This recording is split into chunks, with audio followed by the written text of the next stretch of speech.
Good morning. Good morning. How was your day? It was great.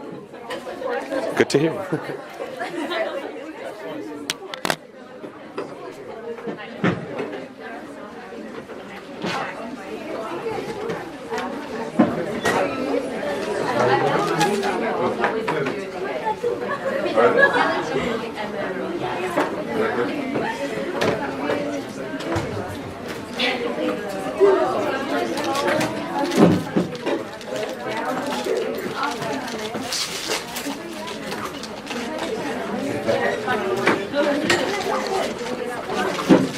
Okay.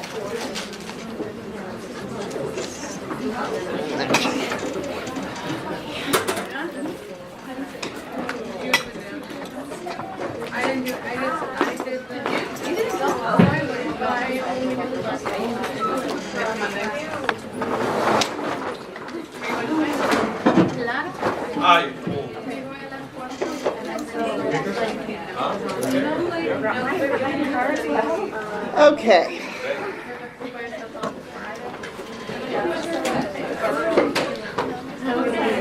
So here's the deal on these broken instruments. This happens occasionally on our clinic. So the important thing is to know what to do about this. So yes, sharpen frequently and correctly. Check those guys often. Every single time that you sharpen, you should be evaluating the instrument to see if it is still reasonable to use on the patient and deposits that you're dealing with.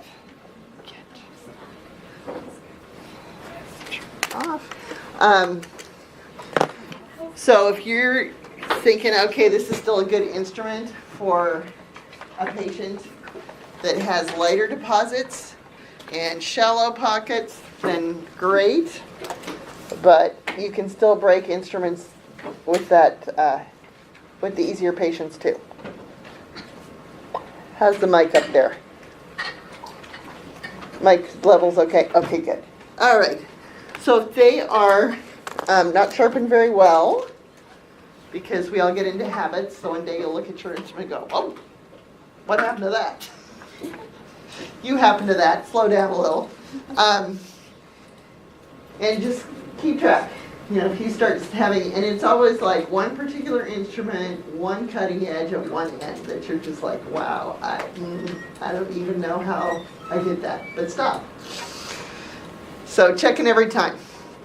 If you leave it in the pocket, as we said, tissue inflammation, abscess, swallowing not such a big deal because it's usually going to just pass through their GI tract. But we got to know for sure that it's not inhaled. That's the scary thing.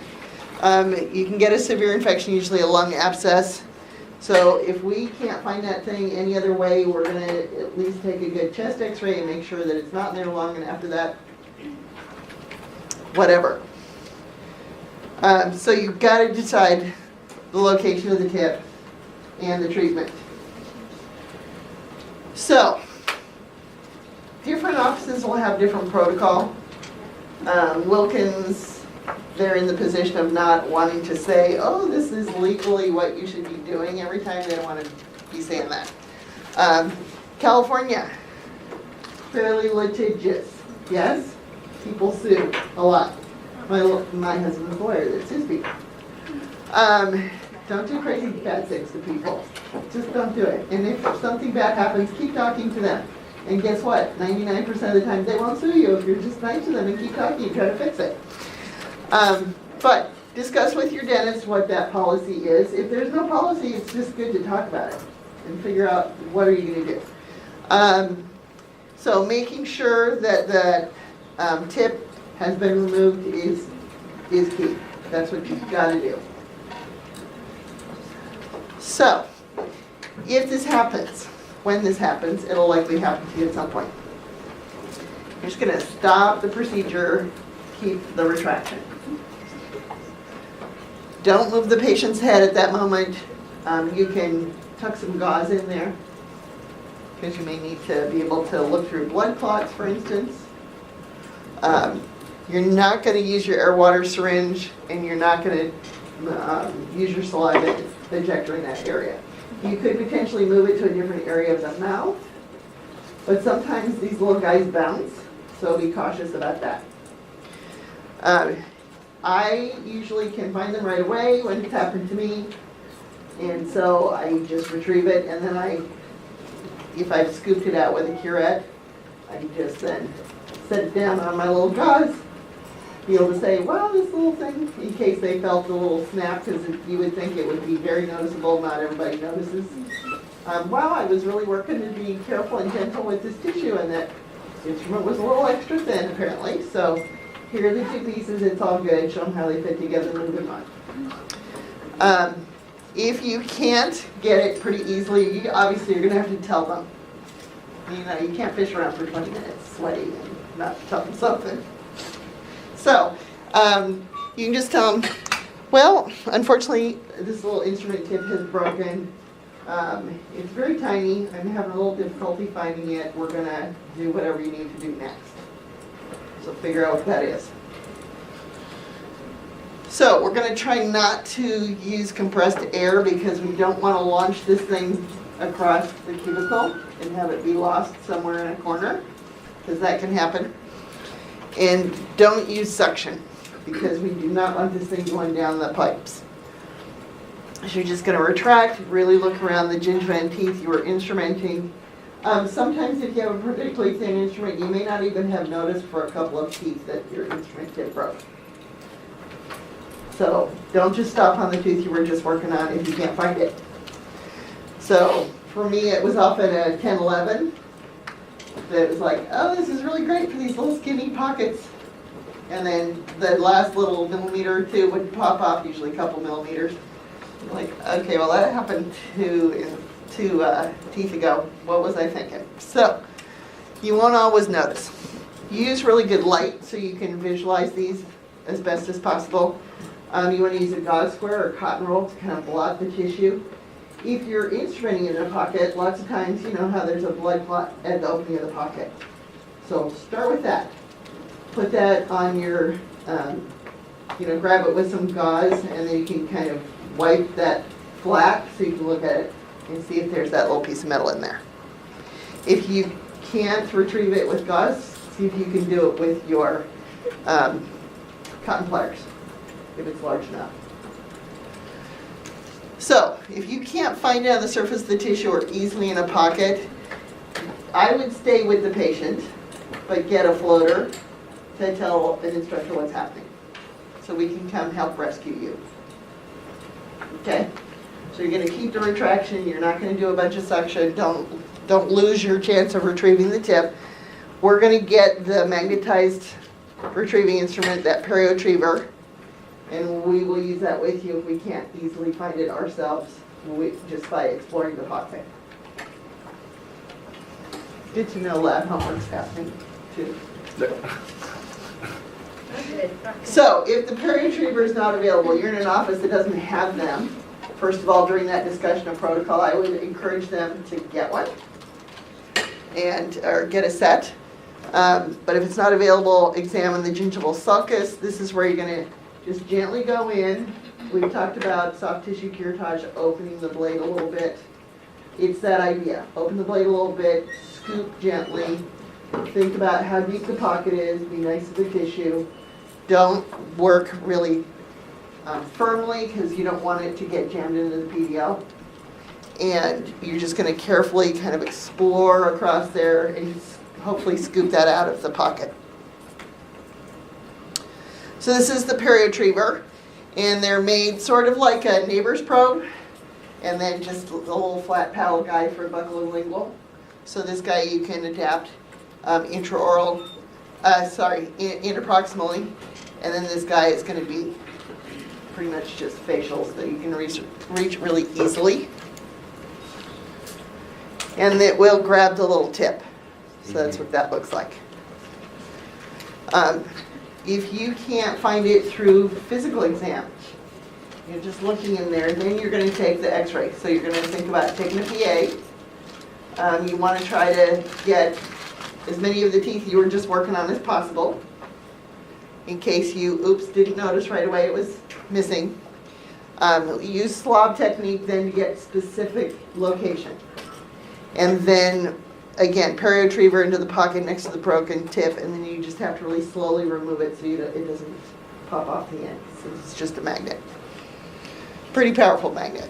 But, okay, if you can't quickly find it and remove it, then you're going to inform our attending dentist.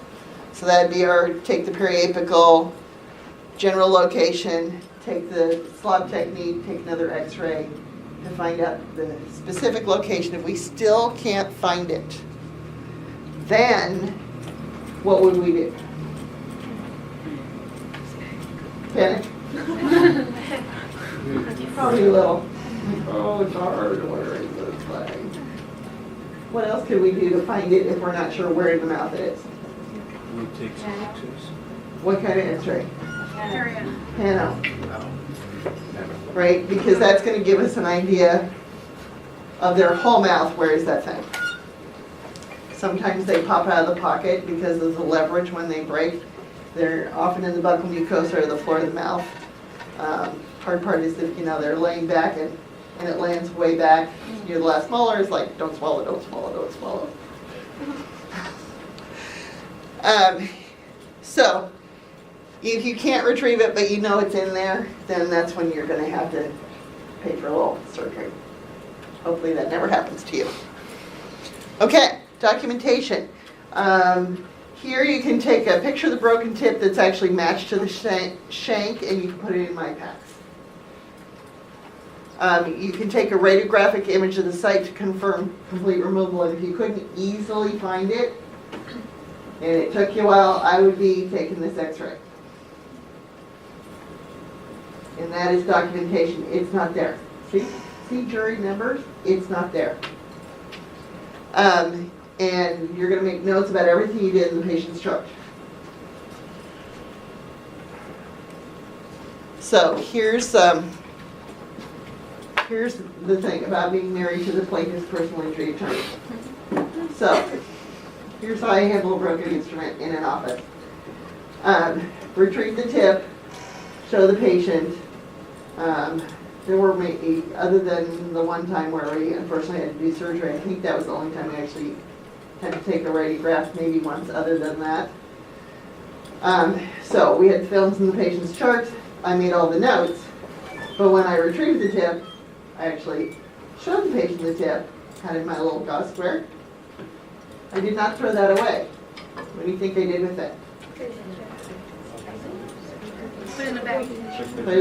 I actually put it with the handle, put in a deck paper, did the little pharmacy wrap, like a burrito, and then wrote on the outside the patient's name, chart number, the date, signed over the seam. Right? So now what evidence do I have? The whole instrument, the patient's DNA, and ink that can be dated.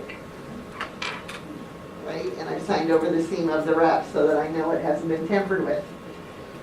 Right? So I've never had anybody have a problem other than, of course, that woman never wanted me to clean her teeth again, and I totally understand that. So I never had any kind of legal issue with it, but I just felt a whole lot better with the belt and suspenders approach because married to the lawyer. So then we had a drawer where we kept dead instruments, but also then in the back we had a place where we had some of these, we broke this instrument. So it wasn't just me. It was over time, those things happen. So, if I was in an office where I wasn't comfortable that they would preserve the evidence, would I take it to my house if I had to? Yes, I would. All right, so, again, discuss with the dentist, figure out the practice policy, immediately stop what you're doing, get out of there with the suction, don't blow it across the room by using an air water syringe. If you have to use the saliva ejector, move it to the opposite side. Look before you set it down to make sure that's not actually where the tip is. Try to find it really quickly, gentle retraction, blotting the tissue, and Loop's Light. Get us early in the process. If you can't snag it right away, come get an instructor, send somebody to get an instructor. It's better if you, bless you, keep retraction so that they don't accidentally swallow it because you just haven't seen it yet. And we will help you use the periotriever. We're going to help you document it and just think about, you know, don't make it worse and deal with it right away. And then we're good. Okay, questions? It's all good. All right. So now let's hopefully have some fun. So, the other thing that we're working on is just working on treatment planning. So, here's how we're going to deal with this. Because printing, guess how busy printing is with graduation coming up? They're not going to be done.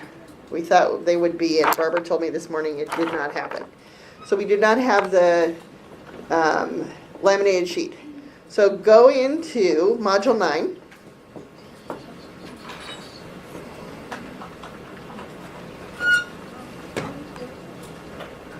Is this under lecture? Yes.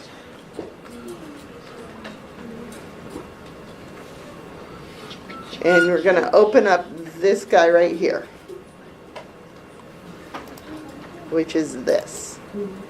So since we don't have paper, I don't want to do 400 things of paper, I made you a fillable PDF instead. So we're going to do this electronically today.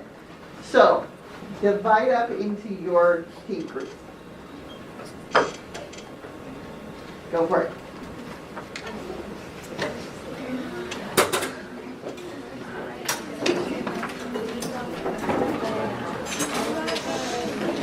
Ryan, maybe we'll just come to you.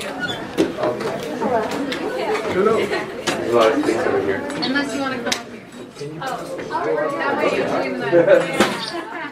I was like, I'm charging my laptop.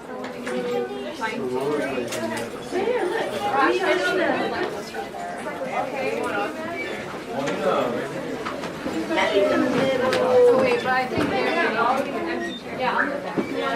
Okay, yeah, fine. I'll just go. Does it?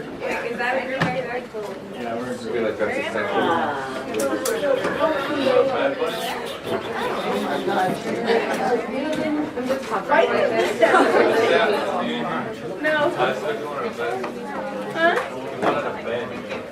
She does. This is why I like sitting right here. Yeah.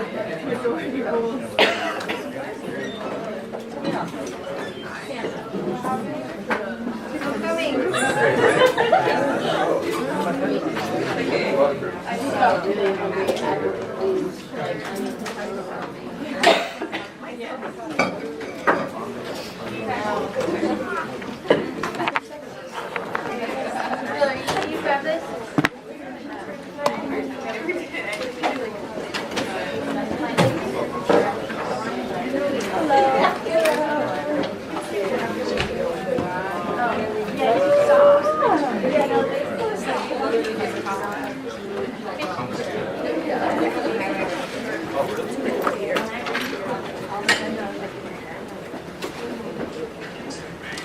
Sorry.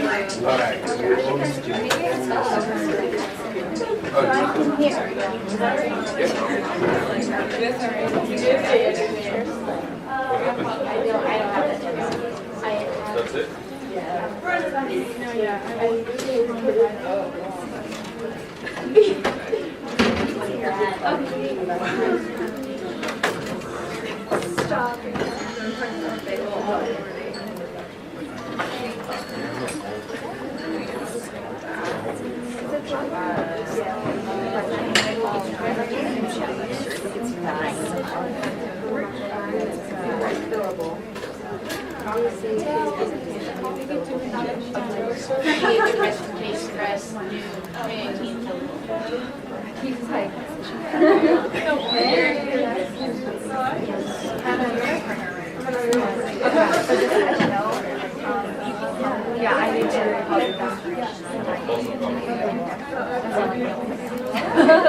Yeah, like it's happening at the same time. Yeah, I think so.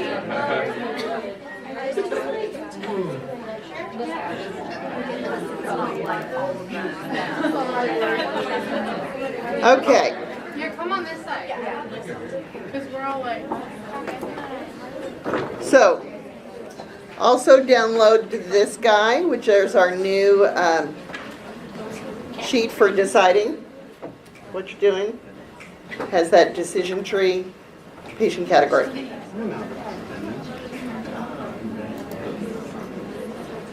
All right, so let's talk about these guys really quick. Okay, so I posted this PowerPoint in the in your module as well. Sorry. All right. So I discovered in the few days I had to put together the lecture for last quarter, oh my gosh, made some boo-boos, which I expected. It's just human. So download this guy. You can actually open it up from here. So this is going to give you, again, the categories, give you a little quick checklist. All right. The other thing you have is the actual open up that backside of your case presentation page that I posted, and the changes are reflected in both documents. So remember that we're talking about our new categories of diagnosis: healthy but reduced periodontium, gingivitis, stage 1 periodontitis, stage 2, stage 3, stage 4. So we're talking as far as healthy, it's that your normal healthy patient, not a lot of inflammation. Healthy but reduced periodontium, we've lost bone level, we've lost cal, and we have attachment loss. But the patient is currently under control. They're not inflamed, the cal's not getting worse, pockets are generally good. We're pretty happy. They're stable for now. Gingivitis, lots of inflammation, but no cal. And then Dr. Lundgren says that they have eliminated slight, moderate, severe, and severe complex. Those are just descriptors to kind of help you. But I left them in because they make sense to my brain. I think they make sense to your brain too. Yes? Yes. Okay. So, here's the way I think of it in my head. Healthy, green light, right? Happy campers. Patient is not broken down. They do not have clinical attachment loss. They have no bleeding on probing or very, very, very minimal. They don't have pockets over 3 millimeters. Now, does that mean if they have a 4 millimeter pocket on the distal of a third molar that is way back in the ramus, that we put them into perio? No. Right? Because it's not attachment loss. So don't turn off your brains. You still have to think critically. But this is the person who does not have clinical attachment loss and is controlling inflammation in their mouth well. Gingivitis, we don't have clinical attachment loss yet, but are we worried? Yes. Right? Because we have inflammation. So this is the person who has generalized bleeding on probing. So, first patient, healthy, prophy patient, right? Prophylaxis is prevention of disease. We're not doing prophies on people who already have disease, right? And it's different from coronal polish. It's not a prophy, it's coronal polish. If you're polishing, we polish patients who have disease.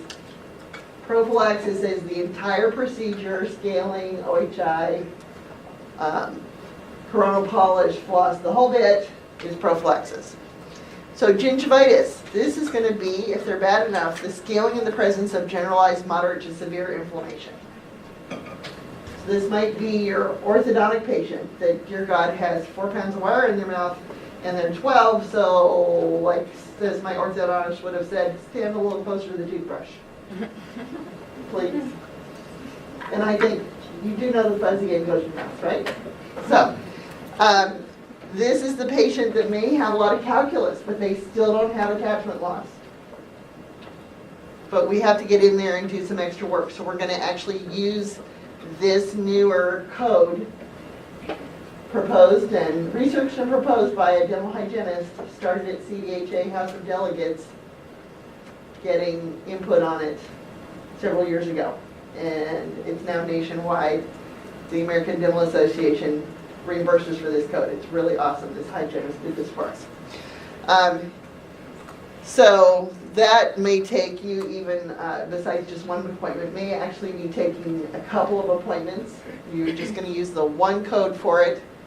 It's not root plating because we don't have exposed roots, but we just need that extra work to take care of this patient. Healthy but reduced periodontium. Cal is, yes, we have attachment loss, but it's stable. How do we know it's stable? I heard somebody say compare, right? If you don't have previous data, we don't know, okay? So if you have previous data, you can compare. X-rays are not that reliable, depends on the angulation that they were taken at each time. So what's our thing that we're going to look at to decide, are they worse? What measurement are we taking? From Recession? Cal. Okay, why are we doing Cal instead of recession? Doesn't change. Cal does not change. We're going from a fixed point, the CEJ, to the base of the pocket.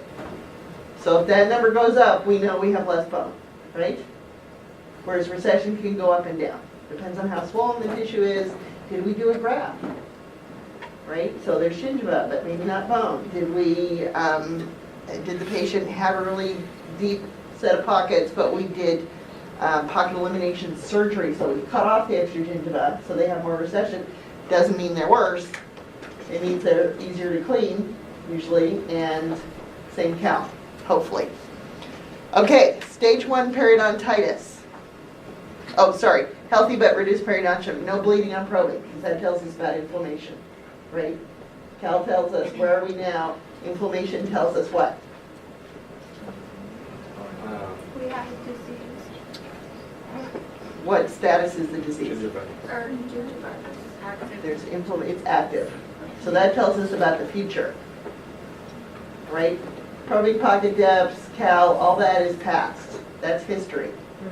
Bleeding tells us the future. It's our best indicator for is this person under control, or are they headed for more breakdown? So this is the patient that's not going to have bleeding on probing, maybe slight. And that's your periodontal maintenance patient. Stage 1 periodontitis. So think of it as slight, but we're not going to call it slight. We're going to say stage 1. So this is the 1 to 2 millimeters of interdental clinical attachment loss. Less than 15% radiographic bone loss. So yes, we talked about pockets and we talked about millimeters, but you have to think about if the patient is a gigantic tall man and they have canines that have some bone loss on them, and the canine root is 17 millimeters long and they missed 2, how worried are you? Not very worried. Okay, what if they had ortho and their roots are 5 millimeters long and they've lost 2 millimeters? Ah, right? Oh my God. So, you have to think of percentages of that whole root surface, not just millimeters, okay?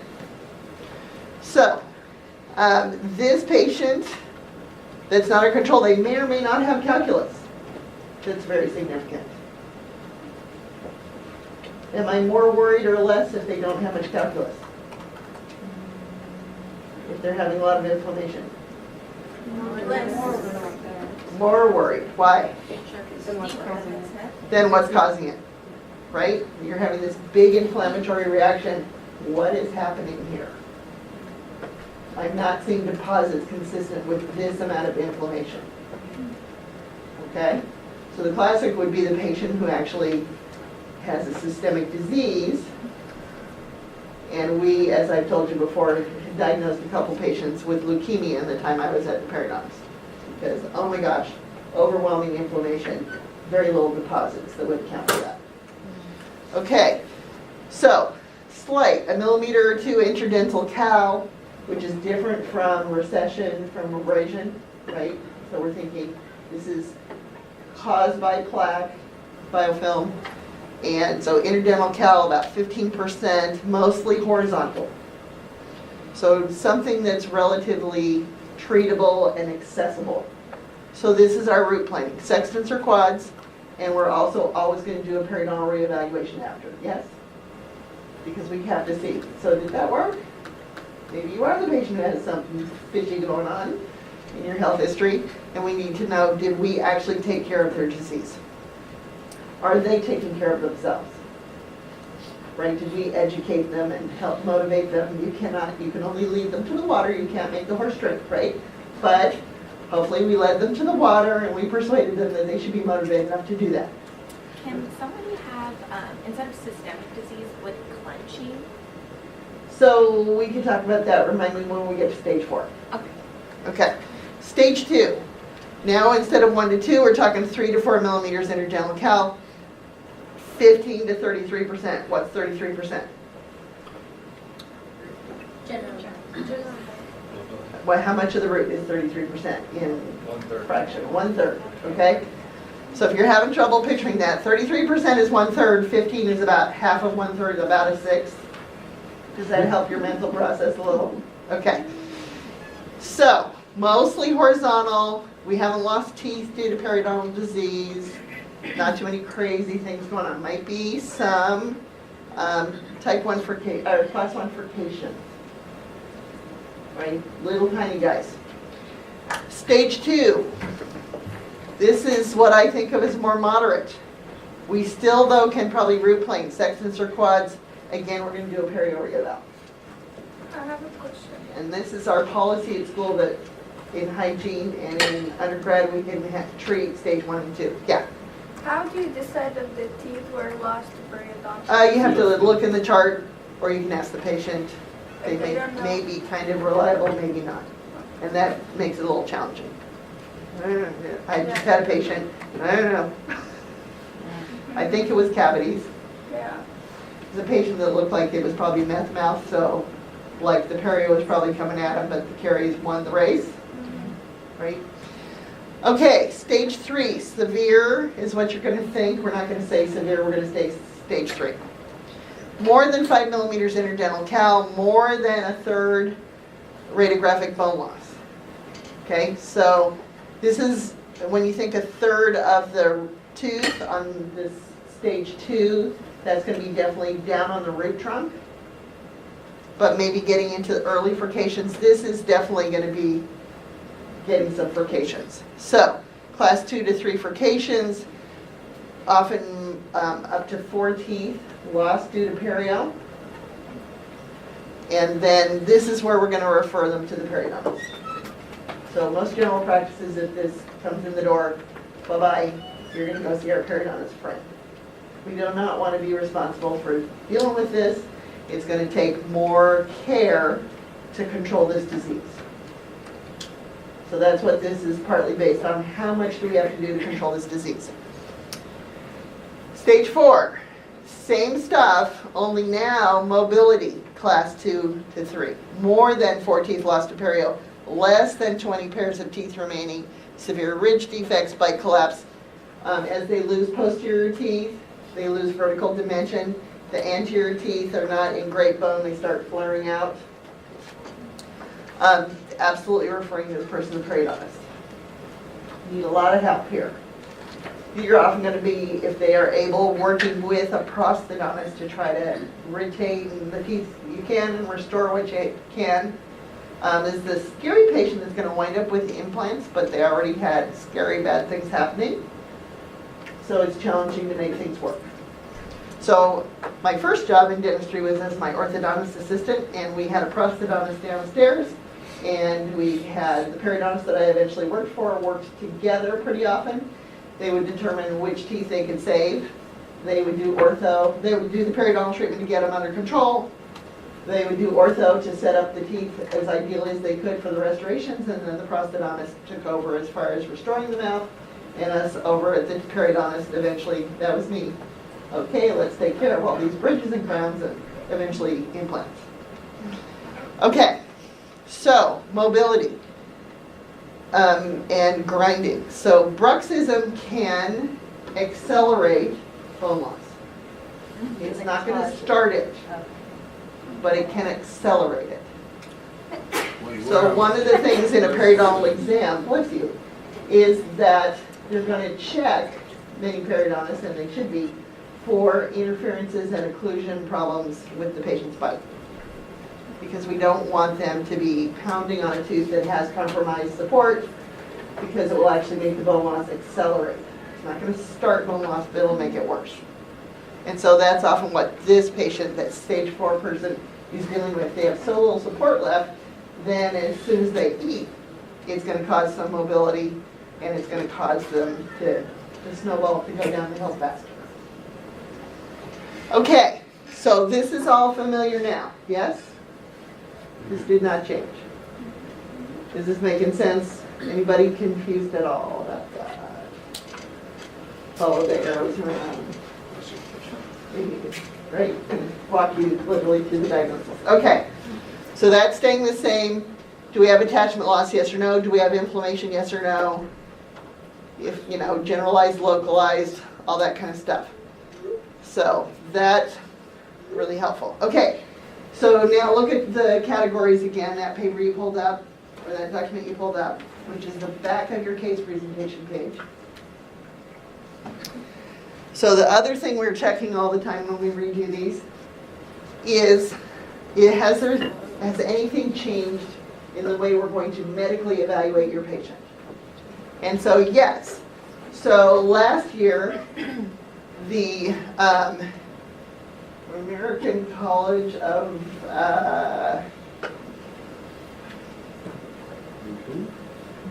Cardiology, American College of Cardiology, produced new blood pressure guidelines. Sorry, 2017 they did that. So we actually then did what is on your previous one, which is stage 1 was ASA 2, stage 2 was ASA 3. Okay, and I was appalled because stage 1, right? Great, another reason to be ASA 3. How many does it take before I just keel over? I don't know. So Shelley Hayton is on the committee that helps decide all this medical stuff. So she got together with Heidi Christensen, who is in charge of that over on the dental side. They have regular discussions between them as often as they can, and they're both really busy women, so it's not super often. But, and they're in touch with physicians to ask about this stuff. So it took a few weeks for them to decide this, but they got together and said, that was a little crazy. We think that's not quite right. Because we would have to dismiss patients that had, 145 for systolic blood pressure and do a med consult. And, that's just not consistent with reality. So they discussed it, and now in the school, here's what we're doing. New plan, kicked off by Mrs. Hayden. Normal through stage 1, we're going to say ASA 1. Am I more worried about the person that's 130 to 139? Somewhat, because we seem to be really tightening up our criteria. But this 140 to 159, 90 to 99, that stage 2 hypertension, that does cause concern. That is high enough that we definitely are concerned about this patient. It's got to be stage 2, but we backed off from stage 1 is ASA 2. And then it shifts us down, so ASA 3 and ASA 4 are actually consistent with the former Loma Linda guidelines, which we've used for many, many years. We use them over in the surgery center. The anesthesiologists that we work with are comfortable with this too. So that took some consulting and deciding both sides of the building, but that's where we're at. So that makes us a little calmer. So this is different than what we've learned. It's different. Okay. It's probably slightly different from what you've learned. Yeah, Because one Mrs. started Hayden was at 2. in the process of figuring this out. Okay, so this is the current. So sorry about less, yeah. Memorize this. So class 1 is less than 120 all the way through 139. Yes. Just to look at it as a whole, just knowing that 130 to 139 is stage 1. Yep. And then 140 to almost 60, 160. Okay, so if your patient comes in, they're 180, Yes. and I do not want my name on that chart, thanks, bye. I had the boss, well, the patient's blood pressure is 210 over 170. We'll get them really numb so they'll be comfortable, so, like, that's a no. There's actually an expletive in there, something between, yeah. You know, if you're comfortable with that, that's great, but I'm just not comfortable with that. Somebody had a question. Yes? So stage 1 high blood pressure, is that considered elevated? Yes, it's now considered elevated. So elevated is not. I'm sorry, this is stage 1 hypertension. It used to just be considered elevated, like pre-hypertension. Now we're saying stage 1 for the 130 to 139. So can we use the words like interchangeably, or So the new verbiage is stage 1 hypertension. so no more elevated? No more elevated. So from 120 to 129 will still be normal? Yes. 120 to 129 still considered normal. Once you get up to the 130, it's considered stage 1 hypertension. Right, so part of the impetus of losing the 10 pounds and still working on it. So what about like 125 over 80? Is that normal? Yeah, Yeah, there's, okay. yeah, yes. If it was 125 over 81, would it be stage 1? Then we're like, okay, you're skirting into stage 1. Right, so you can play with the 1 millimeter mercury. Right, if they're 1 over, oh my God, we have to send them away. No. Take it again in 5 minutes because parking, right? And freeway. So if they are ASA stage 4, do we actually walk with them to the... ASA stage 4 is often not walking.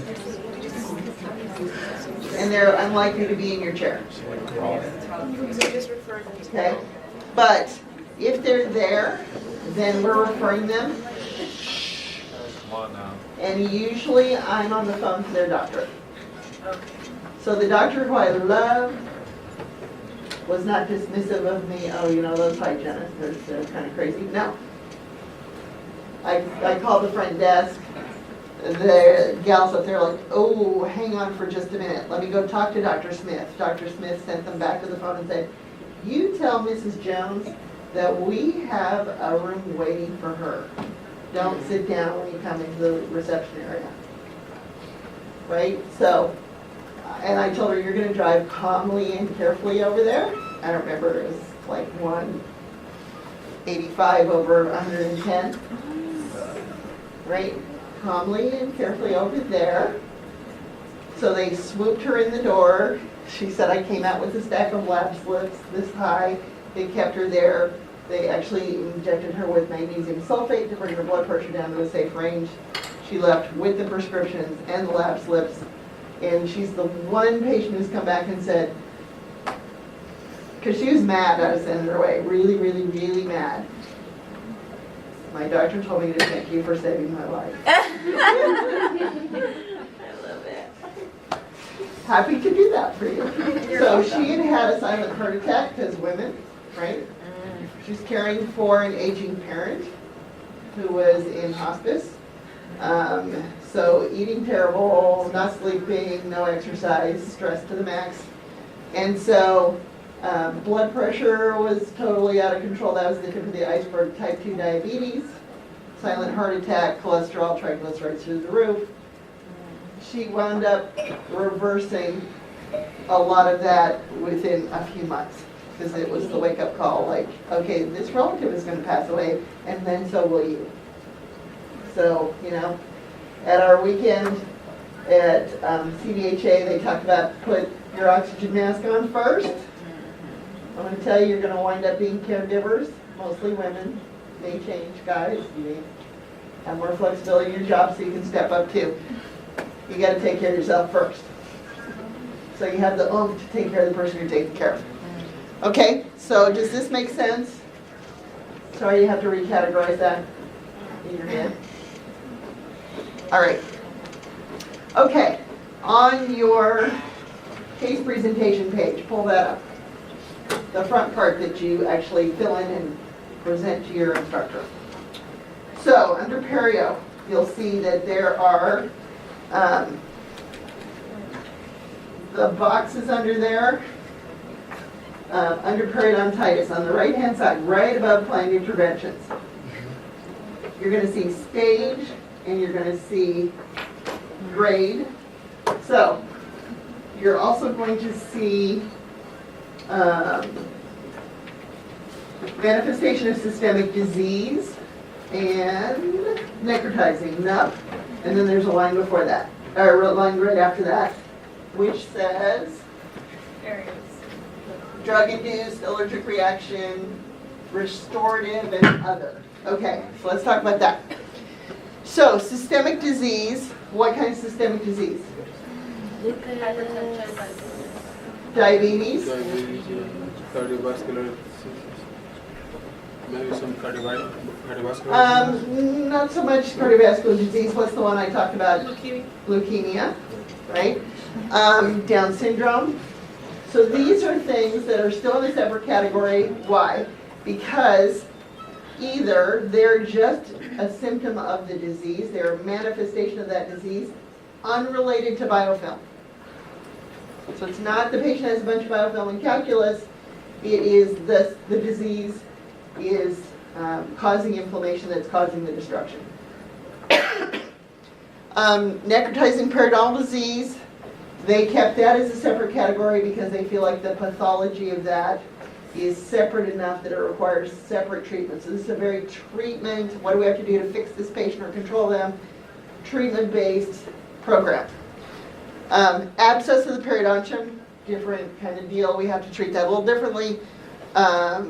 Associated with endodontic lesion, acquired deformities and deficiencies. So the patient has gross decay, so the tooth went away, therefore we don't have periodontium because we don't have a tooth surface for it to attach to. Does that make sense? Okay. So leukemia, acquired neutropenia, meaning what can cause acquired neutropenia? Leukemia? Chemotherapy for cancers, right? Genetic disorders, Down syndrome, leukocyte adhesion deficiency syndrome. The white blood cells can't stick to the wall of the blood vessel to be able to get out in the tissue to fight the inflammation or the infection. Periodontal abscess will be an area, so the classic thing was we would have this Wednesday night because Saturday night Adventist culture movie night with popcorn, yes, right? And they get the popcorn hauled down, you know, in an already sort of deep pocket, and it would have blown up into a lovely abscess by Wednesday, which we would then remove that, and everything hopefully would have reattached because acute inflammation, hopefully that would reattach, right? So, it can be a common feature of moderate to advanced periodontitis because you have these pockets that are susceptible of stuff getting stuck in there. You can also have periodontal abscess for a few other reasons. One of the reasons is perio associated with an endodontic lesion. So, decay gets so bad, or damage to the nerve gets so bad, that the nerve dies and all the infection, the pus that is produced in that comes out through the apices, and the easiest way to come out is through the PDL. So you're probing 323, 3210, right? So, this is usually narrow. If it gets bad enough, you can see it can just blow out a whole area. This could be this can also happen because you had a very deep pocket that got to the apex of the tooth, and the bacteria got in through the apex, through the foramen, and killed off the nerve. So it can happen both directions. This is a perioendo lesion, it can also be called. And so, the other thing that sometimes happens is tooth fracture. That would be another acquired deformity. So root abnormalities, concavities, bulges, yes. Dental restoration, so overhangs, restoration margins that are not good, frenum attachments that are pulling on the gingiva and not enough attached gingiva, just the person doesn't have a whole lot and they cause some recession. And here's your occlusal trauma. Prematurities is that's the tooth you hit first. Grinding, clenching. So, you can see that some of that is detailed out that are more common, and then there's an other. So they're not as common. There's your spot to write down what you think about that. Okay, questions on that? Either stunned into silence or you got it. Okay. All right, so we're going to think about what are we going to do? Pro-fee, scaling the root planning, perio maintenance, what are our, or scaling in the presence of significant inflammation. Our reevaluation, our recall, 4 to 6 weeks, reeval, 3, 4, 6 months. Recall, adjunctive treatments, Arrestin, Orachix, fluoride varnish. So that's all that lower right-hand square, right? So you collected all this data, now you're going to decide. Home medicaments would be stuff we actually expect them to use at home. So adjunctive treatments, they're in the office, that's what we're going to use. Home medicaments, go home, use the Biotene, the fluoride, the MI paste, the Sensodyne toothpaste, all that stuff. Education and counseling, what do you need to talk to this person about? Tobacco cessation, nutrition, educate them about their periodontal disease, educate them about their xerostomia and their caries risk.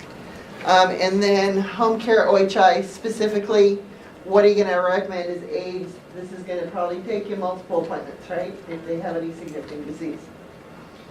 Okay, is that making sense now?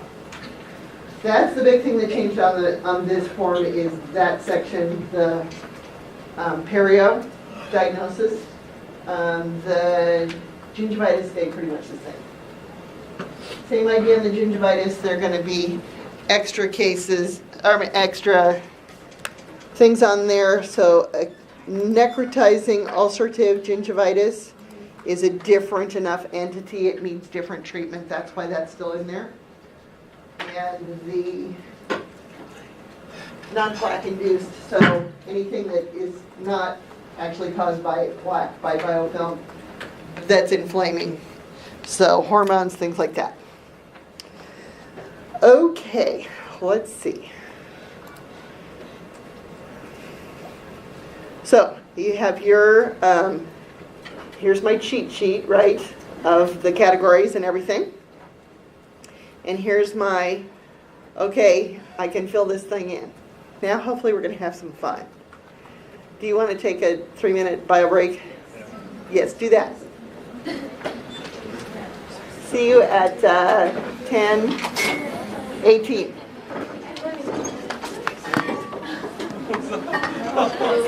Yes. Hey, Dad. Why are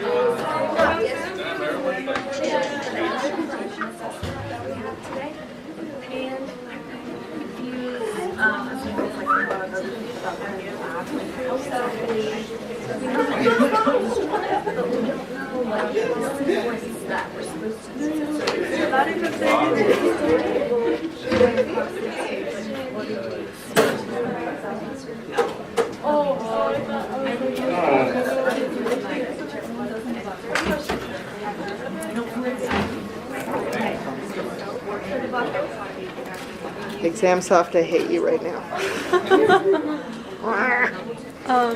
With the sheet, are we allowed to fill out what we can before patient gets Oh, here? yes.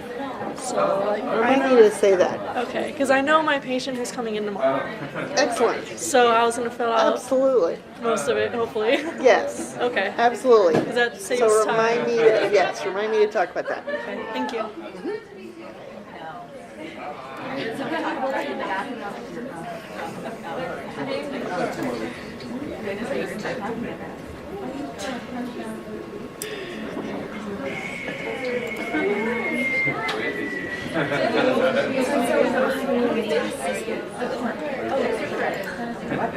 So we can call you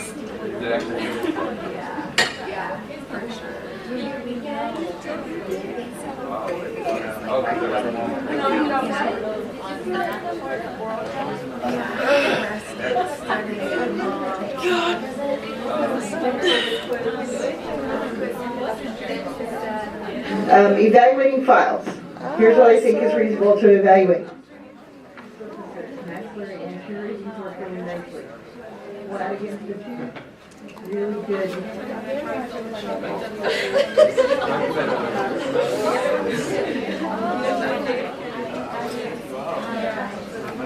Are you gonna show them video? Did you watch it already? I did, but I wanted to ask them if you want to see how you left it in the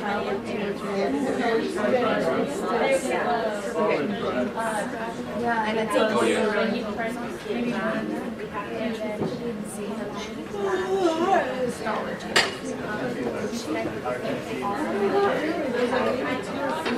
There was. Do you remember what they were? The one I can think of is like, oh, this thing was I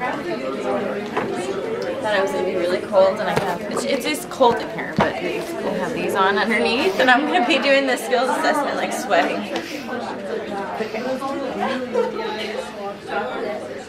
yeah, and it was like super basic. Like, I know there's like Antonia.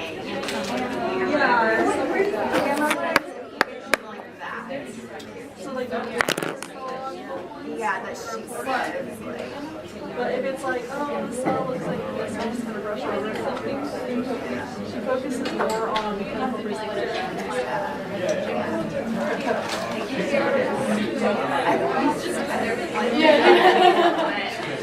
like it's hard. Yeah, but like it's so stressful. Did you have a 3, 4 on the. but it's definitely it's not easy like That wasn't on the study guide. So we made it an extra credit question. I didn't study it because it wasn't on the study guide. One person got it. Yeah, that you didn't have that one in the Navi in there because we had never studied that one. The 3, 4. Yeah, we did. We talked about it. So I made an extra credit. Oh, church guide. Yeah. Okay. And so then the other point from that,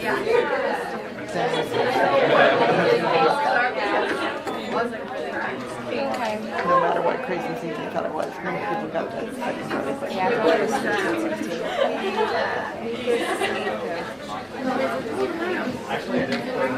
Yeah, that's the one I got wrong.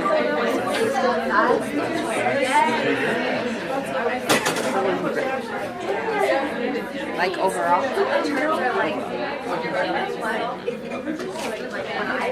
It's left. So if you're over 75%,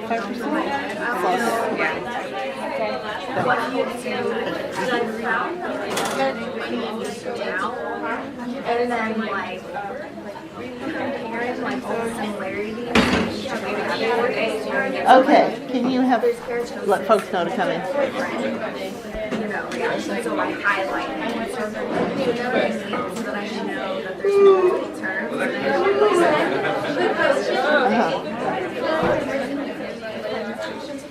Selling to mention if you want to. I ruined this guy. Actually, I didn't do it, but it happened. So she mentioned when we try to see a flat, we have to like this. So when it has angle, that's for interproximal, and when it's like flat, that's for surface. And right. You're right.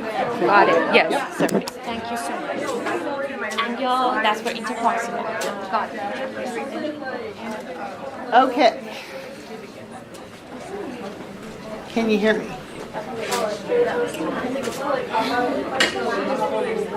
How about now? Can you, oh, there it is. All right. So, I've had a couple of questions.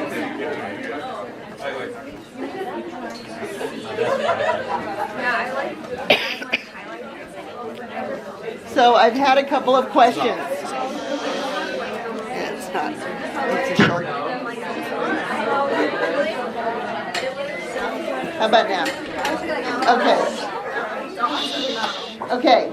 I've had a couple of questions about the OSCE, the 3-4. So we never talked about it. We did. Will I hit it harder next year? Yes. bang you over the head with it the next class. So that question did not go well at all. Exactly one person could identify the 3-4.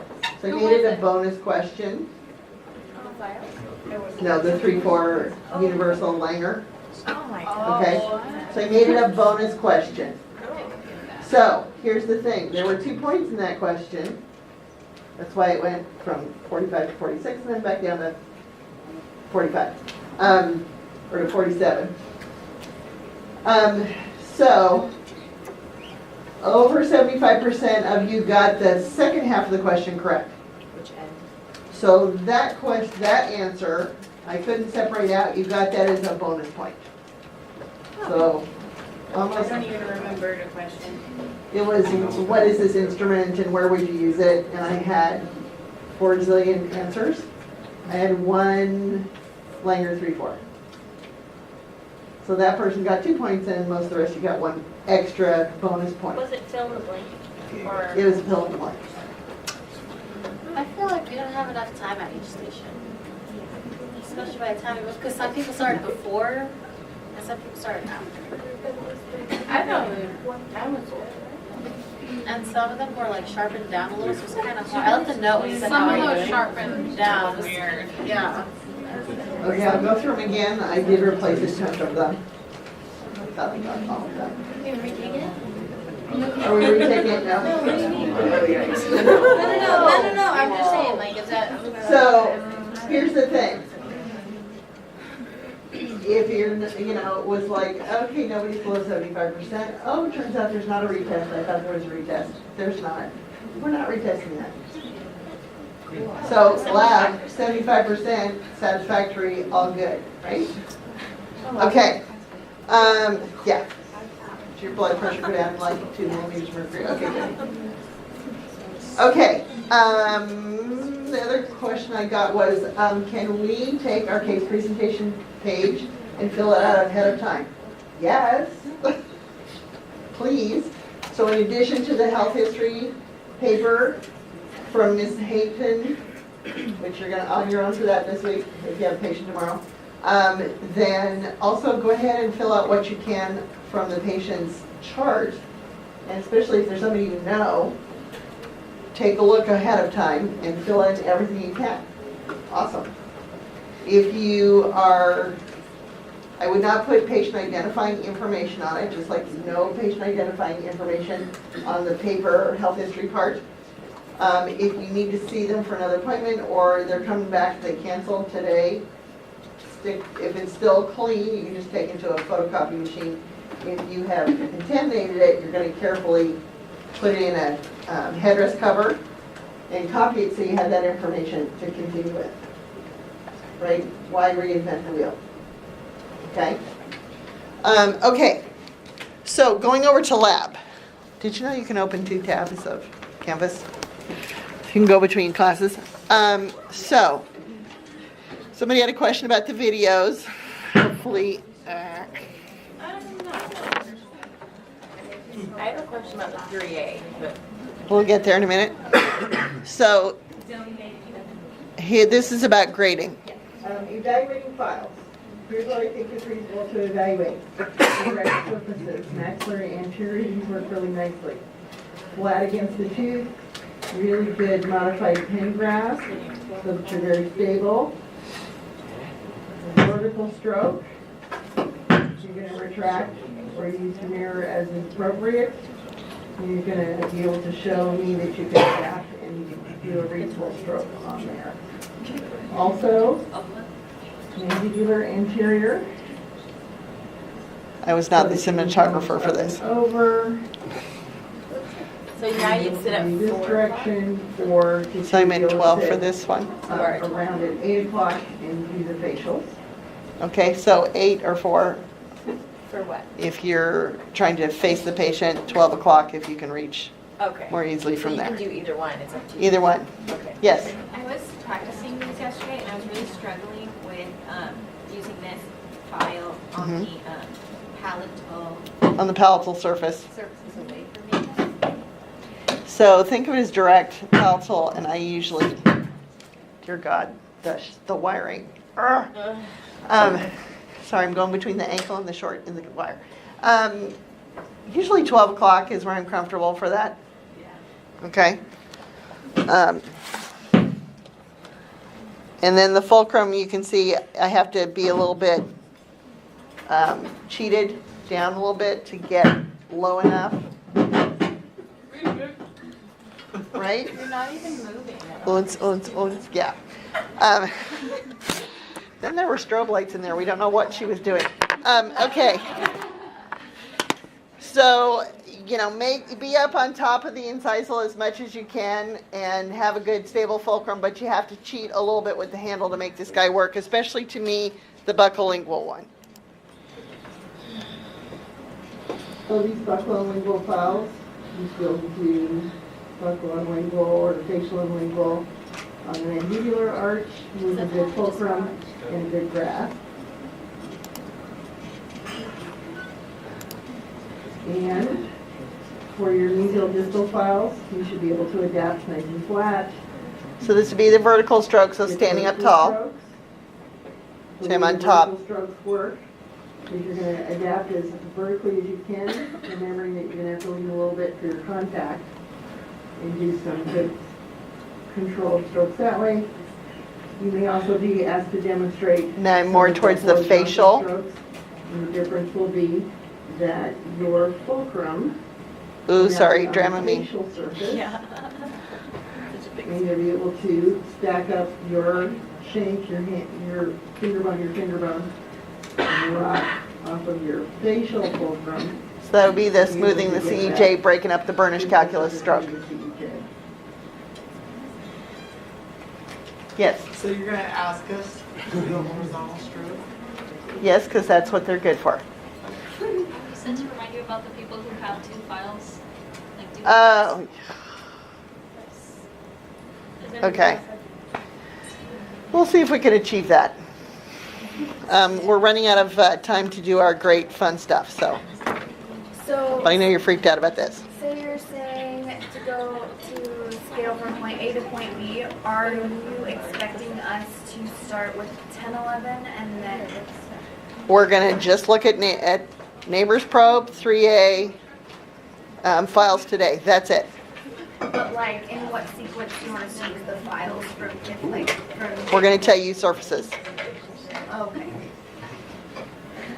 So for the files, like, you kind of already answered it. I was going to ask if it was just like 1, 2. Yeah, so we're going to tell you pretty specifically. For the mesial distal aspects, I like tip, but does it matter? Like, can we go distal? And You can absolutely go distal. And then you'd flip and do the other. When you're using that in the mesial distal surface, do you want us to work our way into the 51 or start at the 51? You can start the 51 with the files. For the 3A, are we exploring the whole tooth, or we're just going 3A, you're exploring the root trunk and somewhat into the furcations. So do we start distal line angle like we would normally? Just like a regular explorer. So exploring, which way do we explore? Distal line angle to distal line angle to facial. Right, so distal line angle into the distal, 51% at least. Distal line angle across into the mesial. Do we have to put our gums back on? No gums. Moving on. Okay, so let's try to get now to the lecture objectives again. Okay, so let's talk about this guy. So, taking a look at this patient, which is posted if you want to look at the pictures closer. These are giant files because I have full-sized radiographs and... what are you doing? Is that you? There we go. The noise I just made, yes, that was me. Okay. No, this is not me. I wish No, this not this. Oh, no, that's just a PC. Okay. I was like, that's pretty. Reminds me of my daughter because Aw. triathlete, right? Beach. Okay. So, sorry. Let me start with, Oh my goodness, fabulous. right? Sorry. Just kidding. Let's start with case 5.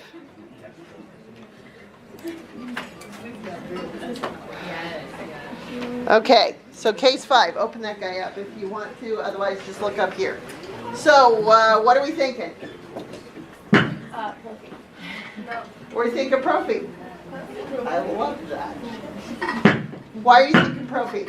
No bone loss? No attachment loss, right? Cal, 0. Tissues looking good. Okay. Happy campers, gingival assessment now just leaps out at you. Yay, healthy gingiva. Yes? Yes. Okay. Probing pocket depths, data, actually full data. Nothing there to worry about. Nothing concerns you. Some plaque, right? One little spot of bleeding here, one little spot of bleeding there. Heavenly. Yes? Skinny instrument, not so skinny a break. Skinny instrument. Prophylaxis is your treatment plan. Patient's health history.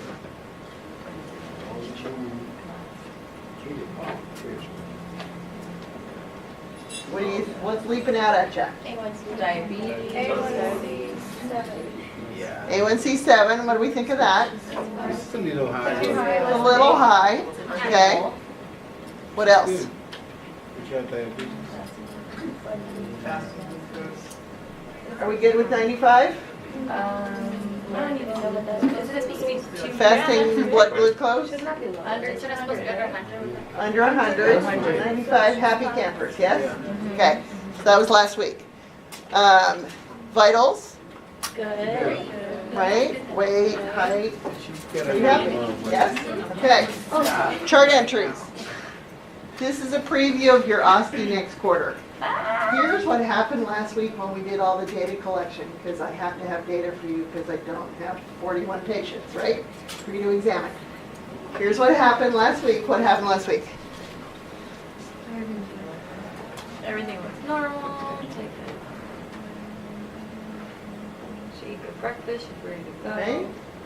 Happy campers? Okay. What happened today? She didn't. Eggs.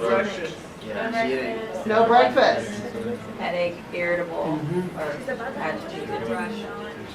Say that really loud. Hypoglycemic. She's about to have a Really loud. Back row needs to hear you. Come on. You can do it. hypoglycemia. Wait. Have an attack. We need to give her juice or something. Give her something. Because So, she administered her insulin already and didn't. Did her insulin. So that can Concerned about getting to the office, didn't eat. Girl, you would be surprised how many people do this to themselves. Okay? Headache, agitation. Agitation can be a symptom of hypoglycemia. People have been arrested and had serious issues because people, like the police officer, thought they were drunk. Because they can actually be violent. Okay? So if somebody's acting weird and they're diabetic, you probably need to feed them. You definitely do not want to do what? start. Or you need to go home, get in your car. Eat now. Okay? So what are we doing for this patient? Sugar. Juice, right?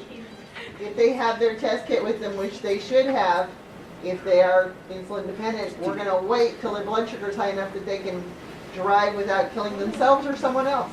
So there's treatment, and then no treatment? No, it'll take you the whole hour to just stabilize this patient. Okay. Do we have juice on clinic? We have sometimes juice on clinic. Usually have to go to Mary Hartwell's office. So here's my strong recommendation, eyeballs up here. Put it in your tackle box. Something juice in your tackle box. One of those little apple juices is a good start. And I would have a lollipop, has a handle, which is nice for the patient can manage it, or if you have to manage it, it's easier. And some sort of granola bar or something that, yes, has some carbs in it, but also some protein. Many people are allergic to peanuts. Not something with peanuts or that is on machinery, like some with almonds. Or you can carry a package of almonds with you. Because you don't want that big wee crash again. You want to get some protein into them. Okay. So, Yes, you figured out diabetic. We figured out prophy. Our last thing was 6 months ago. Right? Last FMX was last week. Last bite wings 2 years ago. Radiographic needs, we don't need any. Please don't tell me if we just took an FMX they need bite wings. No, that's included in the full mouth x-rays. Last dental exam was when we had the full mouth x-rays. They did a comprehensive exam. We're good. This patient's never had to have a periconsult. No bone loss. We're worried about caries and saliva. Why? Because diabetes. Because diabetes. Pathology, nope. But we just took FMX last week, so what they need an exam with the dentist, right? Anytime we get new data about restorative needs and the rest of their health that we can't take care of, they've got to see the dentist. Normal, normal, normal. Light plaque. No other really deposits that we're worried about. Probing within normal limits. Localized bleeding. No frications, no motility, no recession. Yay, boring. Love them, boring. Except, oh my God, health history. Don't crash. Don't want to be calling the paramedics. So, healthy, we could say localized gingivitis. We're going to say slight plaque induced because we've got 2 areas of bleeding. So generalized healthy, very localized gingivitis. Not enough to tip us over into a gingivitis diagnosis at this point. Patient category 1, easy peasy. It'd be boring if you had 8 of these a day. I know there are days you'd like to be bored, yes. But ASA class 3, why?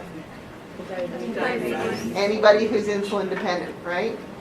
Okay, because they can take an ugly turn quickly. Fluoride, blah, blah, blah. Adult prophy, comprehensive oral exam. All right. Let's go back now to case 2. Catch up with me. Yeah, that reminds me of my daughter. Okay. So, now what do you think? Bone loss. How much? Slide. 2. Slide. Yes. 15%, 30%. Localized, about more than 30. I would say 15% maybe here. And I would say localized past 15% on a few of these teeth. Okay. What else do you see? Black. Black. What else? Stain. Stain. What else? Crater. Some areas that are a little cratered. Is that a Definitely caries? blunted papilla. Is that caries? In the pit. Yeah. Right? Some causes Okay, what else? For the staging, would we say stage 1, generalized stage 1, localized stage 2? Yes, you could. And then in the chart you would note for billing or catching up on that, you would say stage 2. Because you're always going to talk about the worst. Yeah. Okay? So yes, I would agree. Generalized 1, localized 2. What else do you see when you said caries? What else? I don't know if you can see. There are white spot lesions all over this place. Yeah. Okay, what do you think? What do you think of their caries risk? High, right? It hasn't happened too much in the posteriors, but oh my gosh, anterior is terrible. Yes? Is that toric on the maxillary arch? It's a kind of a weird, it's a little weird. Like unusually. God was taking a little extra in the scene when he made that. So, okay, charting, what do you think? a lot of bleeding. Lots of cow, Some deep pockets. Bleeding. right? So 3 to 4s as far as towel, 2s, 3s, 4s. Okay, oral hygiene. That's not good, right? So, yes, bleeding all over the place. Let's take a look at this.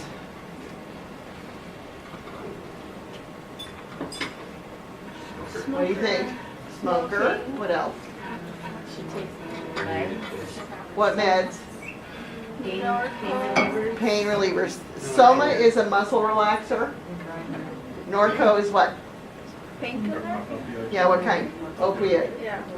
Now what do you think of their caries risk? Super high. Really high because of dry mouth. Oh my gosh, after the knees, the cotton mouth. About killed me. Yeah. So nothing otherwise as far as allergy surgeries, anything serious. Weight's okay. You know, vitals are okay. All right, last week. What do you know? Complaints about dry mouth. Today, no changes in her health history. 15 years since she's seen a dentist. Yeah, And she's been smoking for 15 years. and smoking for 15 years. Okay, so this is a real patient that during the economic downturn and because of life experience before that, no care for quite a while. Okay, what are we going to see under the top of this? Caries. And the first thing, Contraindication. Smoker, dry mouth, back pain, right? Last procedure that they had, we questioned adult prophy 15 years ago. Okay, what am I going to see over here? Radiographic eval. Localized. Generalized, slight, localized, moderate. Okay. No angular. Didn't have anything scary in angular, right? Okay. High caries risk, xerostomia, generalized white lesions. Current caries, class 3, 7 through 10. Class 2, 4, 5, 12, 13, 29, 30. Look them up later in the patient's x-rays. I expect you to be able to recognize those when you leave. When we survey employers, Loma Linda hygienists kind of suck at finding caries. Not you guys. Go look at it. Really? Yeah. That's a complaint we have. Don't let it be you guys, okay? Go back, look at those films. What is the next classification? Like what's identifying caries and then, Identifying caries, sorry. like what's the next one down that they complaints? Like what else do they complain about? Other than caries. I don't know what the next one would be. Okay. Just one. We put laser in there. yeah. We do laser just because people want you to do it. Not that it makes any sense, but they want you to do it. Because clinical outcomes not different, but it's coming at you. Okay, do I need any consults? We have period. Not a consult. We have period proof. Perio consult. Possibly endo, there's some lesions in there. Pathology. And we just took FMX. Don't forget the dental exam, just all overall, okay? So take a look at these lesions on those x-rays. You guys were pretty much saying this, rolled, blunted, sometimes a little bulbous, but the tissue's swollen somewhat, so it would be a little boggy. And it's definitely red. Oh, light generalized plaque. Whoops, wrong. I meant moderate. Supracalculus, moderate localized, sub. Heavy generalized, light localized, or moderate localized, and then some generalized light stain. Okay. So, moderate plaque-induced gingivitis, but is that my diagnosis? What's my diagnosis? None? Oh, wait.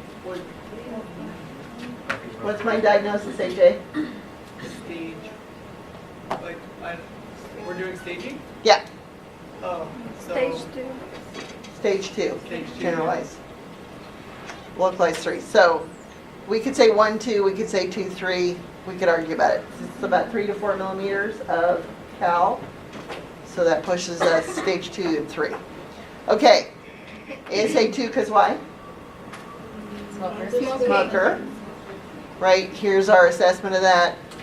No exudate, but bleeding score 88%. We're going to try to put notes down here. The notes is modifications to treatment and anything I need to remember so that I don't send the patient away, and we'll just didn't do that. So modifications for treatment could include what? Cardiac dose. Cardiac dose, Adjusting chair. adjusting the chair, what else?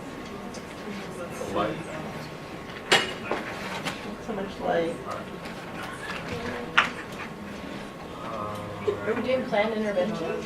Or So it could be a patient needs pre-med, Oh, yeah. right? Anything you have to alter. Okay, so we're gonna do 4 quads of route planning, 4 to 6 week reeval, 3 months perio maintenance is our plan. So here's how people don't do well in the OSCE. They forget to tell me the perio reeval, and they forget to tell me, oh, and I'm gonna bring them back in 3 months and plan it, that probably it's gonna be perio maintenance. So that line right there, please memorize that. I hate retesting. Do we get to have these to practice these tricks? It's posted in Canvas. Or does it have the answers? I can post these if you want. Yes, please. Okay. Tobacco cessation, nutritional counseling, bass brushing, C-shaped flossing, soft picks, something that's going to work for them. Tepi brushes, right? OHI, tobacco cessation, nutrition, root plane, the upper right quad with anesthesia. Get that person in for their exam with the dentist. Okay. So think about these things. Does the patient have recession, cal? How many teeth have cal? Localized or generalized? Is the patient under control? What's your diagnosis? What's your treatment plan? And then we're going to go through these portions. So let's go to the next guy, which is this one. So take a look at case 8. Let me go to this. Yeah, sorry. Okay.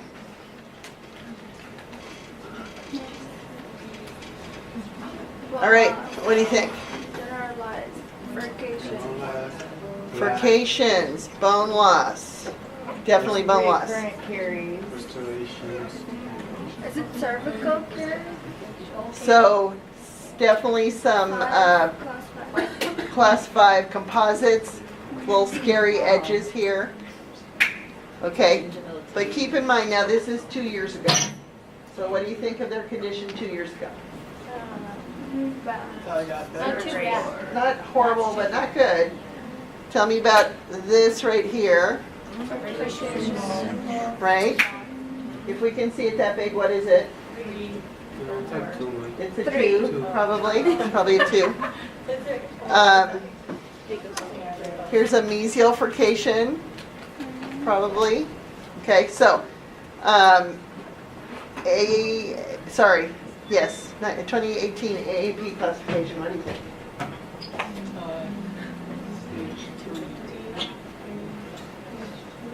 Stage 2. Stage 2, 3. Why 3, AJ? Furcation. Furcations. Okay, here's bite wings this week. Caries. Overhang. We still have some issues to deal with. Part of this is burnout. Right, probably grinding. What do you think of the bone level? Going down. Where were we here? Not much change. A lot. More than 10. Not much change. What do you think? You agree with AJ? I don't know. All right, let's look at our assessment here for as far as. Week 4. So what number are we really looking at? So they're cow. Okay. 3, 2. Okay. There's before root plane. Here's kept current. What do you think? Wait, which one is before? There's before Are you pointing to? Okay, data before RP. look at the top. Here's current. Oh. I thought you were using your laser pointing Nope. at something. The cow is in So furcation. Counted and changed. Cal didn't change. Okay. Where are you thinking now? healthy but reduced. Okay. So let's look at what else do we need to decide? Healthy but reduced. Bleeding? Bleeding. What else? We already said the cal didn't change, right? That's our Pocket big depth. indication. Pocket depth, bleeding. Oh, now I've decided to work. Okay. Don't breathe too hard. So, turn is 1 unit. It's not working. So, if we are looking at this, the cal didn't change, and the inflammation is not it's pretty under control. So how much bleeding do we have? Not a lot. We just have a couple of spots of bleeding, right? 3 spots. Okay? So we're thinking now, what treatment plan? Healthy but reduced area. Healthy but reduced diagnosis, which means what treatment plan? Maintenance. Maintenance. Okay? All right, what else? Hypertension. Heart valve control. Whoop, whoop, whoop, pre-med, yes? Yeah. I just thought I noticed more vertical recession in the posterior case or in the second, the bite wings, but what? So it can be hard to tell from bite wings that are a little different angle. So we're going to go by Cal. That's going to be the most accurate. So, what are you thinking for this patient's health history? Pre-med. Pre-med. Pre-med. Does it matter if it's an artificial valve or a pig valve? It's artificial is the pre-med. Prosthetic is pre-med. Artificial pre-med. No difference. Pig valve, No difference. mechanical valve, no difference. It's pre-med. Okay. You replace a heart valve, you're pre-medicating that patient. Period. No matter what is in there working, you're pre-med. Okay. Any history of infective endocarditis if they don't have a heart valve replaced? Still need pre-med. Still need pre-med. Okay. So last week had this week. So 2 years ago, 4 quads of root planing. This is their regular 3-month appointment. What have we been doing probably that I can't tell you because it gives you. What appointments have those been every 3 months? Area maintenance, right? So yep, regular recall, but oh my gosh, pre-med. What else is significant? Medication, hypertension. Oh, Penicillin. Penicillin. Penicillin allergy. Wait, are we talking about sir? Sorry, penicillin allergy. Oh. Now what? Clindamycin, how much? 600. 600. Right? Okay, so here's our bone loss. Here is our history of caries erosion. We're going to watch their xerostomia because of their meds. We need a periodic oral exam. Why? What did we just take? Oh, that's right. Just took bite wings, need a periodic. Okay. Normal. Sorry, I don't have pictures of this patient because it's one of our clinic patients. Blunted, a little rolled, right? But normal, firm tissue is going to look good. But you'll see some damage that occurred in the past. Okay, and here's our plaques light, supracalculus light, sub, pretty light. Probing, decreased. Bleeding, decreased. Furcations are the same. Sorry, we can't magically fix those. Mobility has decreased. Recession's about the same. Attachment loss the same. But we have got to pre-med with clindamycin. And we can't treat today if it's... So there are 2 answers to this. Can you treat today? One is, I have a 3-hour appointment. Try to think of it as a 3-hour appointment, not 4. Okay? I have a 3-hour appointment. I can burn 30 minutes waiting for the clindamycin to kick in if we have some. Or I'm in private practice. There's an hour, right? And yeah, half an hour sucked up by pre-med is not going to be productive. So pre-med needs Bye-bye. to be taken before they come in? Before they come in, how long? 30 minutes. An hour. What's ideal? What's the ideal? 1 hour. Okay. Healthy but reduced periodontium, right? And patient category 2, because they do have a few pockets and things to get into, those furcations. ASA 3, because why? Heart valve. Because of the heart valve. Okay, so pre-med, fluoride varnish, nutritional counseling, blah, blah, blah.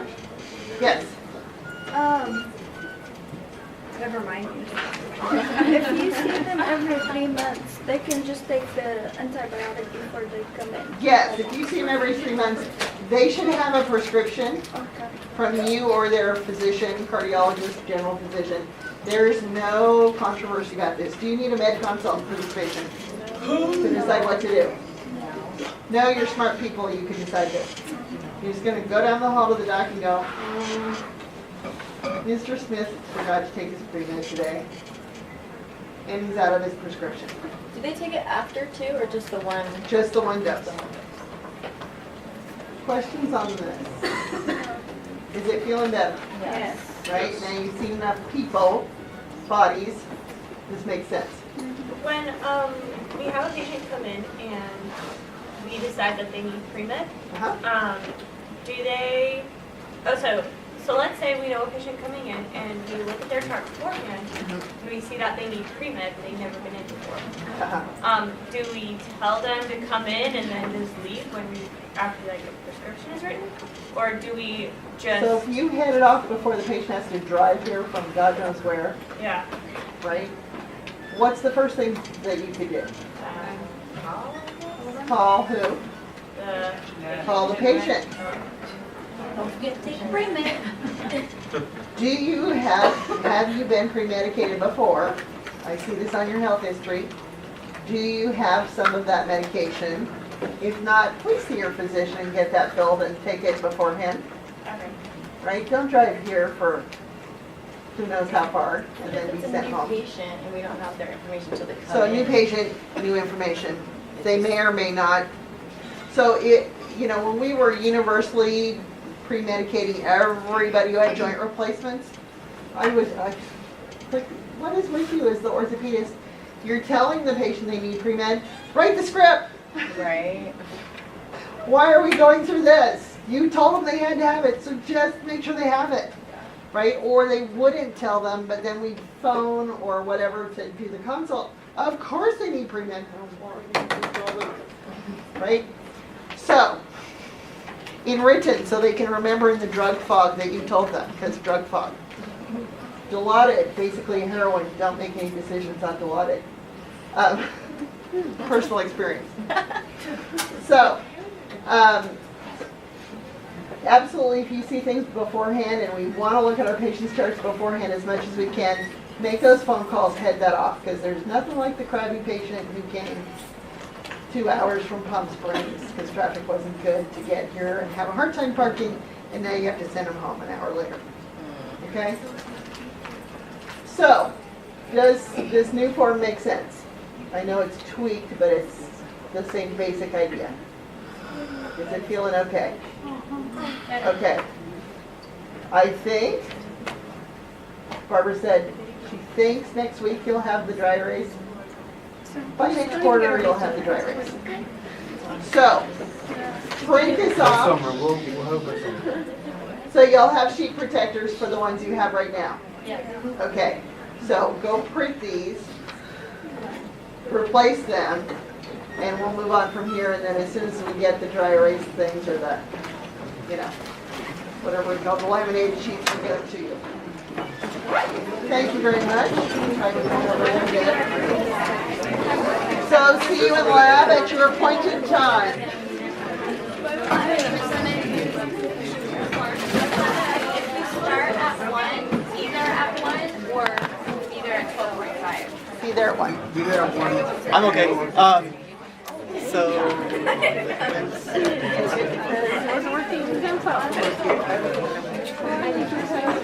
10 out of 10. Oh, whatever. Just figure it out. I can live with that here. Okay, thank you.